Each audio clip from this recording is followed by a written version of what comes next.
¿Te has preguntado por qué los cambios generan ansiedad y cómo nuestro cerebro reacciona ante lo desconocido? Bienvenidos a nuestro primer episodio de Más que tu espacio, un podcast de Matiz Inmobiliaria, donde hablaremos de todo lo que nos conecta como seres humanos, desde lo individual hasta lo social. Mi nombre es Julián García, me acompaña Natalia Taborda y vamos a empezar como se debe, hablando del miedo al cambio, cómo enfrentarlo y cómo darle la vuelta para convertirlo en una oportunidad de mejora. ¿Qué situaciones de pronto, Nata, has percibido así que has vivido el miedo al cambio, esa transición? Claro, Juli, te cuento que en los últimos años he vivido una situación de cambio en cuanto a una separación y pues hay veces no sabemos cómo manejar estas emociones. Por eso, qué mejor que tener un invitado muy especial como es Carlos Osa, que es psicólogo de profesión, un amigo en la casa y ha estado acompañando durante algunos años el cambio en algunos procesos en las compañías. Carlos, ¿cómo estás? Súper bien, Nati, Julián, un placer estar acá con ustedes. Gracias por la invitación. Carlos, bienvenido a este espacio. Me gustaría, como entre tus palabras, decirnos quién es Carlos, qué hace acá, cómo puedes vincular tu vida con el miedo al cambio. Ok, em, yo era una persona que no creía y no entendía el valor del cambio.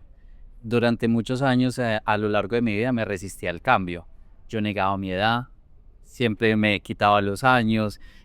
Cuando empecé a cambiar de talla, eso para mí fue un proceso difícil de asumir. Y durante gran parte de mi vida me pregunté por qué mi padre había muerto tan joven y nos había dejado a mis hermanos, a mi mamá y a mí, y finalmente no lo comprendía. A lo largo del tiempo y debido a algunas experiencias personales, entendí el porqué y el para qué del cambio. Y entendí que el cambio no es un enemigo, sino que es un aliado. Entonces, respondiendo a tu pregunta, soy una persona que cree que el cambio es lo que necesitamos en la vida para poder avanzar, crecer y cumplir esa utopía que tantas personas mencionan y ser felices o estar más tranquilos en este plano. Bueno, yo tengo una inquietud y es por qué nosotras las personas o algunas personas nos resistimos a ese cambio. Muy bien, Nati, Juli, hay que entender varias cosas. La primera es que hay unos cambios que son programados y hay otros cambios que simplemente nos sorprende, ¿cierto? Y hay unos cambios que son inevitables. Es inevitable envejecer, perder facultades, es inevitable morir. En algún momento todo lo haremos. Hay unos cambios que tú programas, como viajar, cambiar de talla, ¿cierto? Ser profesional, casarte, separarte, ¿cierto? Y hay otros cambios que de un momento a otro te llegan y que tú no buscas y no quieres y no los trabajas, pero te sorprende, como las separaciones, las rupturas amorosas, es uno de los principales cambios que más nos aporrea, la pérdida de un momento a otro de un ser querido. Nadie espera, nadie quiere eso para su vida, pero finalmente son realidades a las cuales los seres humanos no podemos escapar. ¿Por qué nos duele? Porque esos cambios que no son programados, finalmente como llegan de un momento a otro y por naturaleza nos resistimos al cambio, finalmente llegan y desatan nuestros demonios, por así decirlo, y se despiertan nuestras heridas, nuestro pasado, nuestros miedos y afloran. Y como es de un momento a otro, no lo sabemos controlar. A diferencia de cuando un cambio es trabajado, sabemos que va a llegar, pero tenemos tiempo para prepararnos hacia él. Y cuando llega, digamos que tenemos un mayor número de herramientas, estrategias de afrontamiento para vivir ese momento. ¿Nos va a doler? Sí, claro. Y vamos a vivir ese proceso de duelo con sus etapas, pero va a ser diferente cuando esos cambios llegan. ¿Cuál es la invitación desde ya? Apenas empezando, preparémonos para el cambio. Últimamente he tomado como muchas decisiones y me he dado cuenta de que hay algunas decisiones que me generan mucho miedo y me ponen a pensar mucho y yo digo, listo, es bueno porque me preparan, ¿cierto? Me preparo, estoy más atento a todo, pero esa misma sensación me lleva a frenarme, a tener unos propósitos y no cumplirlos. Entonces, ¿cómo nosotros podemos identificar un miedo saludable, ese que nos puede ayudar, a un miedo que nos limita? Ok, mira, la vida está basada en decisiones. Desde qué te vas a poner, dónde vas a trabajar, con quién vas a estar, qué vas a almorzar, ¿cierto? Todo es una toma de decisiones. Obvio, hay unas decisiones más trascendentales que otras. Y toda decisión trae atado consigo una recompensa. Unas son positivas, placenteras, otras son displacenteras. No son ni buenas ni malas. La placentera finalmente te dice que tomaste una buena decisión. La displacentera, si tú lo decides, es una lección aprendida. Es decir, no vas a volver a tomar esa decisión y vas a tomar decisiones más sabias, más inteligentes, por así decirlo. Las emociones no son buenas ni malas, como lo que estoy diciendo con el tema de las decisiones. Simplemente tenemos emociones. Las primarias las compartimos con los animales, como el miedo, por ejemplo. ¿Qué hace el miedo? Evita que te metas a jugar con un león hambriento en su jaula, o que camines por el borde de un abismo sin ningún tipo de precaución, como si estuvieras caminando por una calle o un andén. Cuando se vuelve poco sana la emoción, cuando finalmente te vives en ella. Entonces volvamos al ejemplo del miedo. Todo te da miedo. Te da miedo salir al centro, te da miedo salir tarde, te da miedo salir solo, te da miedo volverte a enamorar, te da miedo volver a ser líder, porque en la última experiencia no fue una experiencia muy gratificante, por así decirlo, y la respuesta fue de pronto no chévere en nuestros términos. Entonces es importante entender que esas emociones, que todo cambio despierta un miedo y que eso hace parte del proceso.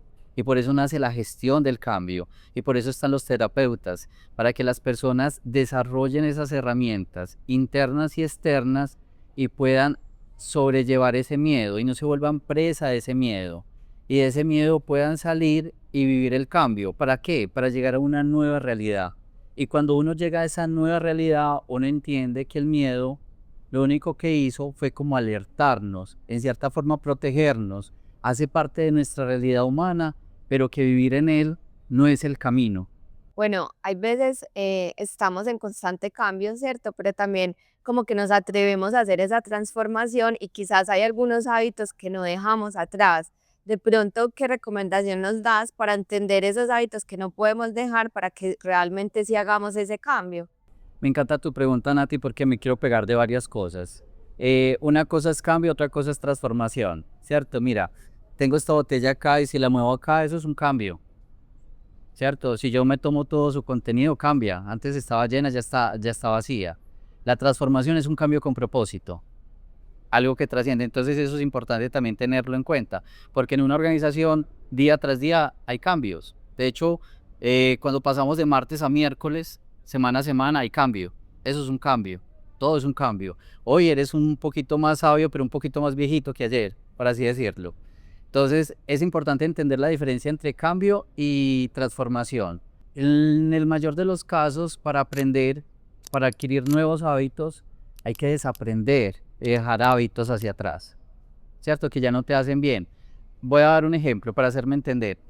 Tú dices que a partir de la otra semana vas a empezar a entrenar a las 5 de la mañana para poder generar ese nuevo hábito que va anclado a una meta o a tu propósito en este momento de tu vida, porque eso pues va variando. Te tienes que empezar a levantar a las 4, pero resulta que tú eres una persona que trasnocha mucho, entonces te acuestas 11, 11 y media, 12. Si tú quieres adquirir ese nuevo hábito, ¿qué tienes que hacer? Modificar el anterior, es decir, te tienes que acostar más temprano, 8, 9 de la noche, para que así puedas descansar, te puedas levantar a las 4 y a las 5 puedas estar de pie en el gimnasio entrenando. Entonces, para aprender hay que desaprender. Y para adquirir un nuevo hábito tienes que mapear, identificar los hábitos que tienes al día de hoy, cuáles potencian eso, lo que tú quieres, lo que estás buscando y lo que deseas, y cuáles de esos hábitos que tienes hoy te alejan de eso. Bueno, entonces como hacer un autoanálisis, saber qué nos sirve y qué podemos aplicar con estos cambios que se vienen. Y Carlos, pensando, ¿tú cómo lidiaste una experiencia ligada al fracaso o a los cambios? ¿Cómo lograste como salir de ese agujero que a veces uno siente que está en un agujero sin salida? Desde tu experiencia vivida, ¿cómo lograste salir? Yo estaba encima, no me estás pidiendo, no te voy a dar dos. Muy bien, yo creo el proceso de la migración es uno de los procesos más antiguos que tiene la humanidad. Ahorita el Papa Francisco incluso habló mucho de él y con las políticas del nuevo gobierno de Trump, pues es un tema que está muy latente a comparación de en otros tiempos.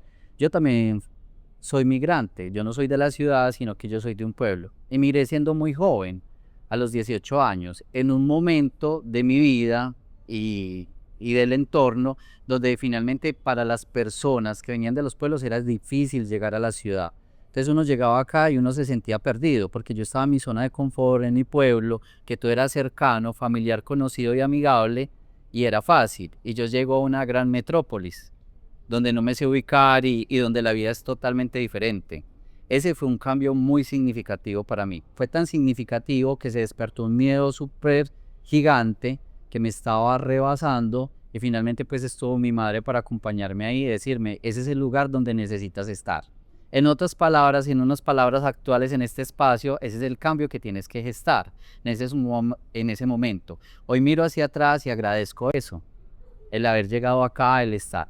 Y el otro que quiero mencionar y creo que es uno de los cambios que más nos golpean son las rupturas sentimentales, ¿cierto? Amorosas. En algún momento de la vida, como todo ser humano, me enamoré profundamente, pero la relación llegó a un momento donde se desquebrajó por todos los lados. Ya de que buscábamos cómo volverla a armar, ya no había forma, ya no había pegamento que uniera esas partes.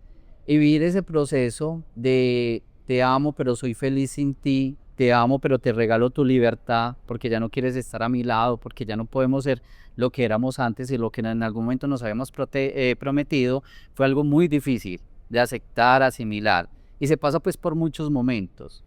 Pero finalmente después de esa ruptura y de ese cambio, en mí cambió el concepto de amar. Y hoy amo de una forma más consciente, más libre y más natural. ¿Crees que el cambio, o cómo más bien cómo el cambio está ligado a las situaciones familiares? Incluso a veces como sentimos que queremos romper patrones, ¿cierto? ¿Cuál es el papel de la familia en esta situación de cambio que podemos vivir? La familia es una red de apoyo, siempre lo ha sido y siempre lo será, como lo son también los amigos, los buenos compañeros y otras personas que van entrando en la vida a lo largo del camino. La familia finalmente es donde tú adquieres, pues naces, creces, las pautas de crianza te dejan grandes herramientas o no te las dejan, ¿cierto? Finalmente es donde tú vuelves. A lo largo de, si hoy miras tu hoja de vida, cualquiera lo mira, pues finalmente empieza a ver que ha trabajado en diferentes partes. De pronto hoy no trabaja en el lugar donde hizo sus prácticas, por decir algo. Pero la familia es una constante. Así digamos, a veces la relación no sea la más sana o la más armónica. La familia finalmente te lleva y te acompaña a que puedas gestar esos cambios. Mi mamá, por ejemplo, nos decía, cuando terminen el bachillerato hay que emigrar porque en el entorno donde estábamos no estaban las posibilidades para que nosotros pudiéramos hacer de nuestra vida algo diferente a lo que fue su vida o la vida de sus hermanos, de mis tíos como tal. Entonces, la familia, como los líderes dentro de una organización, juegan un papel fundamental y es que ellos impulsan, movilizan, recompensan o de pronto frenan el cambio. Y eso es importante también. Hay personas, algunas, que viven procesos de cambio donde encuentran ese apoyo en su familia, pero hay otras donde de pronto los detractores están dentro de su familia, porque también recordemos que hay unos roles dentro del cambio. Hay unas fuerzas que impulsan, según Kurt Lewin, y hay otras que retraen el cambio. Entonces a veces la familia impulsa o en otras ocasiones de pronto retrae.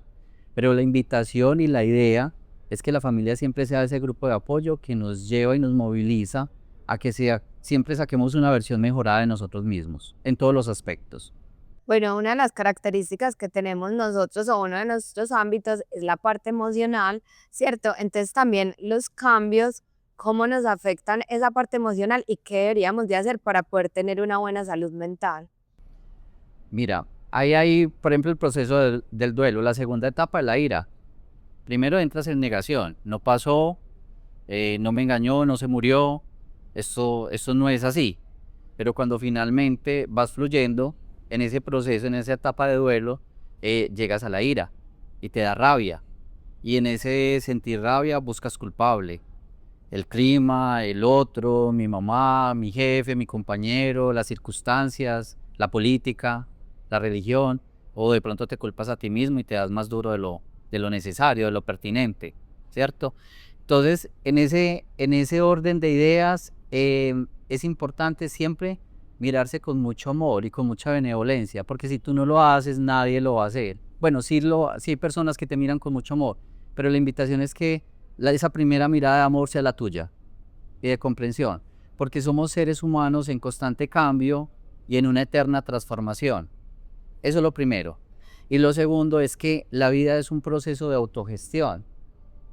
Entonces, voy a poner un ejemplo, acabas de perder un ser querido y vas a terapia, o vas al grupo de apoyo donde todos hablan acerca de su pérdida, y en ese momento drenas la emoción y te sientes tranquilo, pero después sales y ya no tienes el grupo de apoyo, no tienes el terapeuta, y la vida sigue y la realidad no cambia, tu pérdida sigue estando. Entonces ahí hay que autogestionarse.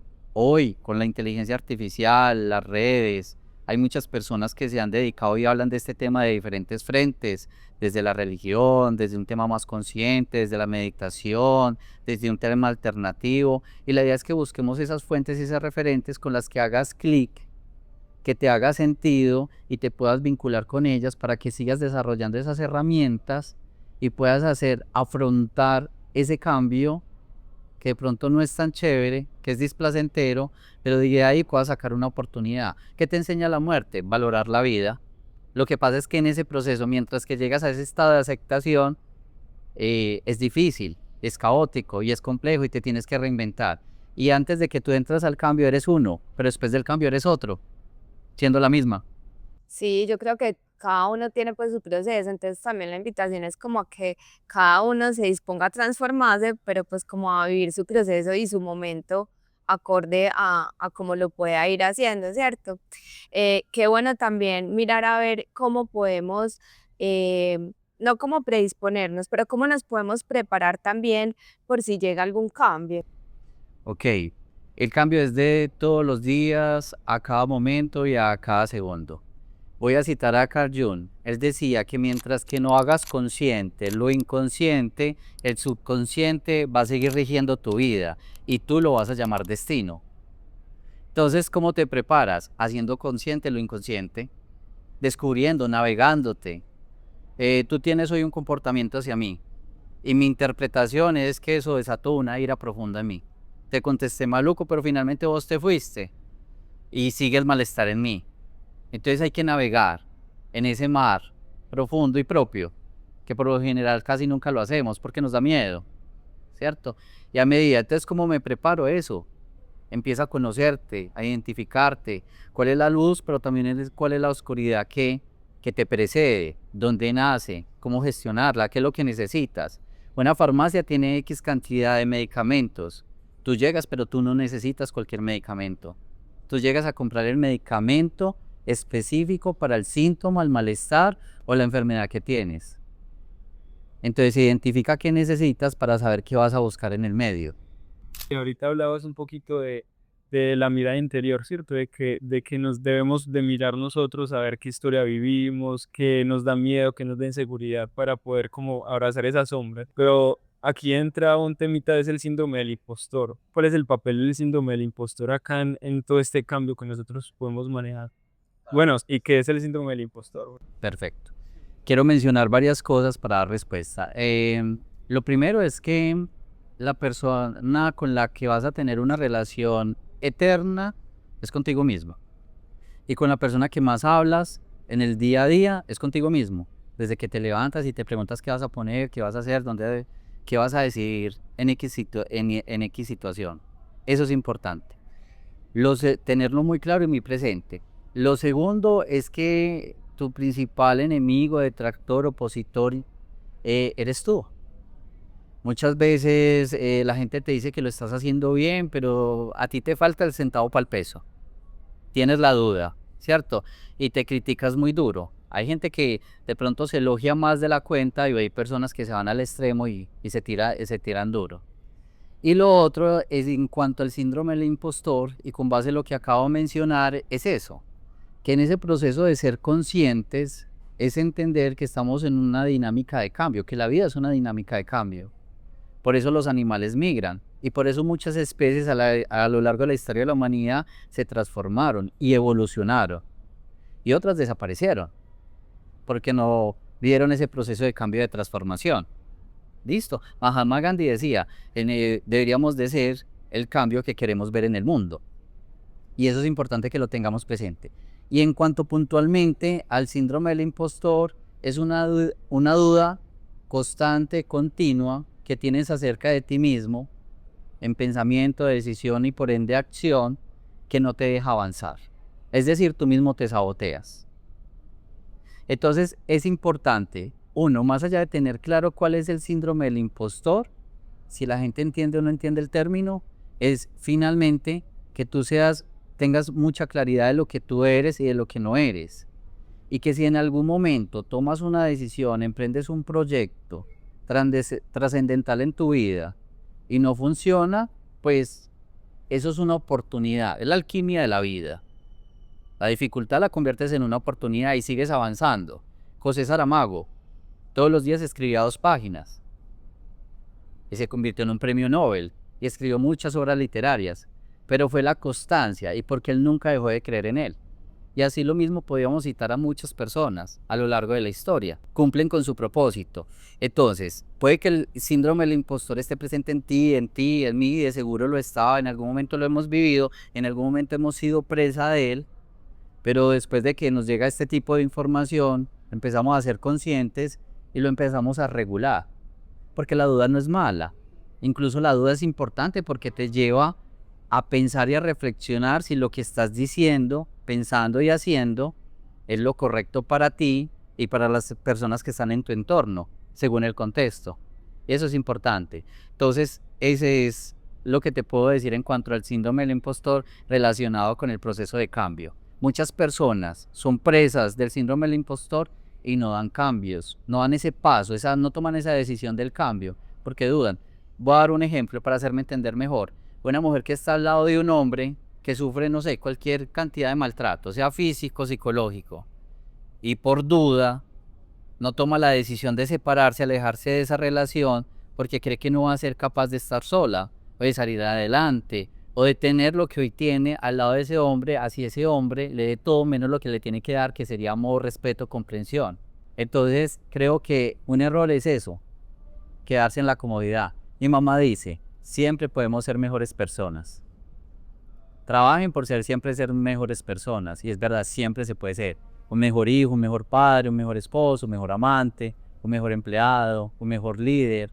Ni siquiera, y no es hacerlo por el otro, es hacerlo por un tema de uno mismo, Maslow. El extremo de la pirámide son las necesidades de autorrealización. Autorrealícese, hágalo por usted, no por el otro. Lo que usted es genera un eco, un impacto en el otro. En temas de cambio, ¿qué moviliza la cultura dentro de una organización? Los líderes. Pero ¿cómo se moviliza la cultura? ¿Cuál es el carrito? El cambio.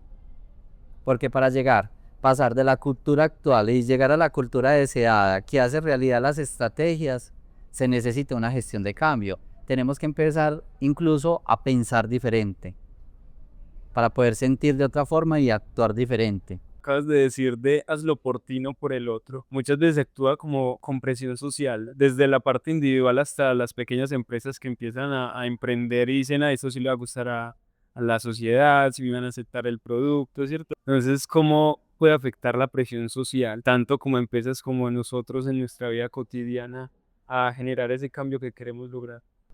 Ese es un aprendizaje que hay que dejar atrás para poder adquirir uno nuevo. Voy a citar a mi amiga Shakira. Ella por allá en la entrega de unos premios, cuando la galardonaron el año pasado o antepasado, no recuerdo con detalle, como la mujer del año, y en medio de toda esta situación de su separación y las mujeres ya no lloran y demás, ella en su discurso, que me pareció muy profundo, decía así: llega un momento donde las mujeres no buscan ser perfectas, sino que buscan ser auténticas, donde no están buscando al otro, sino que se están buscando a sí mismas.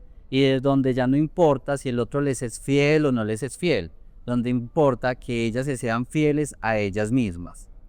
Ese discurso a mí me encantó, me parece profundo, yo lo llevo a hombres y mujeres y yo creo que es eso, que tú le puedes fallar al mundo, pero no te puedes fallar a ti mismo. Uno se tiene que ser fiel y en ese ser fiel yo creo que finalmente todo lo demás va a ir fluyendo. Voy a dar otro ejemplo, cuando tú entras en una relación y con tal de que la otra persona esté bien, tú te empiezas a desdibujar. Y lo que hacías ya no lo haces, y lo que te gustaba ya no te gusta, y en el camino te empiezas a perder, solamente para que el otro esté bien. Y es algo que no puede pasar, por lo mismo, porque anteriormente la gente no se podía separar, había muchas cosas que por cultura, por religión, no estaban bien vistas. Hoy estamos llamados a ser felices, sin atropellar a nadie. Y en ese ser felices es lo que dice Shakira, séase fiel a usted mismo. ¿Cuál ha sido ese sentido que has visto también en empresas o personas cuando sobrepasan este miedo? Mira, ¿qué pasa en las empresas? Se logran las metas, la estrategia florece y detrás de eso viene un tema de recompensa, beneficio, satisfacción y demás. ¿Cuál es la realidad contraria? Que como las estrategias no se logran, entre todo lo que hay que pensar, de pronto hay que pensar en un recorte. Y eso no es algo agradable, ¿cierto? Ni para las compañías ni para el colaborador que lo vive. ¿Qué pasa a nivel personal cuando finalmente nos damos la oportunidad de abrazar el cambio así nos duela? Finalmente, lo mencionaba ahorita, sacamos una versión mejorada de nosotros. Entonces nos paramos enfrente del espejo de la vida y nos decimos, lo has hecho bien. Me siento orgulloso de ti. Me gusta este Carlos que estoy viendo. De hecho, tú no te deberías de comparar con nadie, ni conmigo, ni con él, con nadie. Tú te deberías de comparar contigo mismo en el pasado. ¿Quién era Julián hace un mes, hace 5 años, hace 10 años? Los aprendizajes, revisar tu historia y demás. Eso es importante. Entonces, finalmente, cuando sabemos si vamos en la dirección correcta, Buda lo decía, sientes paz. En medio de la dificultad y la incertidumbre y lo que pueda estar pasando, sientes paz. Tú te divorcias, te pasas de casa, llegas a una nueva casa, no conoces los vecinos, las cosas todavía están en cajas, no encuentras nada, pero aún así estás tranquilo. Te dice que ese es el camino y es un cambio que ha valido la pena. Yo quiero ya como ir, para ir concluyendo, imagínate que tienes un micrófono para hablarle a todas las personas. Entonces, ¿qué mensaje les darías si ellas te están escuchando sobre el cambio y la transformación? Mi mensaje es, y pienso en Mercedes Sosa, cantautora argentina, que finalmente vive en un momento de la historia de su país bastante complejo, y ella cantaba Todo cambia. Y eso es importante que lo tengamos presente, que a lo largo de la vida todo cambia, que nada es eterno, y que lo que hoy fue puede que no sea mañana, y que, como dice la canción, cambia el rumbo del caminante, así eso le cause daño. Y la vida muchas veces queremos ir por este camino, pero la vida nos dice este camino está cerrado, lo tienes que abandonar y la vida se desvía. Y eso es importante y siempre seremos unos inmigrantes eternos, porque migraremos de un lugar a otro, de una decisión a otra, de una emoción a otra. Entonces, en esa migración es simplemente sienta el miedo, la angustia, la incertidumbre, pero no viva en ella, no se quede acampando en ella. Abrácela, reconózcala, pásela por la razón y dése la oportunidad de vivir algo nuevo, porque así cuando llegue usted al final de su vida, a lo de X cantidad de años, va a poder mirar hacia atrás y usted se va a dar cuenta de lo valiente que ha sido. Bueno, esto ha sido todo por el episodio de hoy. Los invitamos a que coloquen todas sus reflexiones en la cajita de comentarios y nos vemos en un próximo capítulo.